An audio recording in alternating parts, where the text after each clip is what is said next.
என் மனதை மிகவும் தொட்ட வார்த்தை. ஆண்டவர் சொல்றாரு கிதியோன்ட பேசும்போது, கிதியோனே 26:25 எனக்கு ஒரு பலிபீடத்தை கட்டு அப்படின்னு ஆண்டவர் சொல்றாரு.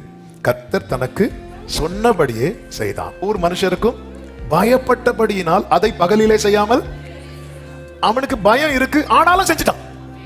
நம்ம பயந்து என்ன செய்ய மாட்டேங்கிறோம்? செய்ய மாட்டேங்கிறோம். குடும்பத்துக்கு பயந்து, சொசைட்டிக்கு பயந்து, கர்த்தர் சொன்னதை செய்யாம இருக்கிறோம். இவனுக்கு குடும்ப பயம் இருக்கு, சொசைட்டி பயம் இருக்கு, இருந்தாலும் செஞ்சுட்டான். செய்யணும்னு ஆசை இருக்கு, ஆனா பயம் செய்ய விடல.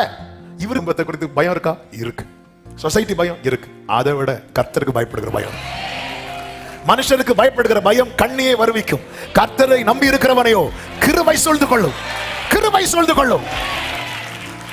நிறைய பயந்து செய்யாம, நமக்கு தெரியுது இதை செய்யக்கூடாது, ஆனா பயந்து சிலதை செய்யறோம். இது தெரியுது இது செய்யணும், ஆனா பயந்து செய்யாம இருக்கிறோம். ஆமே, இப்படி எல்லாருக்கும் பயந்து கர்த்தர் சொல்லுகிற காரியத்தை செய்யாம இருக்கிறது வரைக்கும் சத்துரு எப்படி படுத்திருப்பான் தெரியுமா? வெட்டுகளையும் போல அவன் ஜாலியா தூங்குவான். எனக்கு சிலது ஐயோ இதை நான் செஞ்சா அவங்க என்ன சொல்லுவாங்க, இவங்க என்ன எப்படி பேசுவாங்க. இன்னைக்குள்ள ரேமா இந்த சத்தத்தை உங்க காதுல கேட்க வச்சிருக்கிறார். உங்க குடும்பத்தில் எழும்பி இருக்கிற கொம்புகளை வீழ்த்துக்கிற தொழிலாளி நீங்க தான்.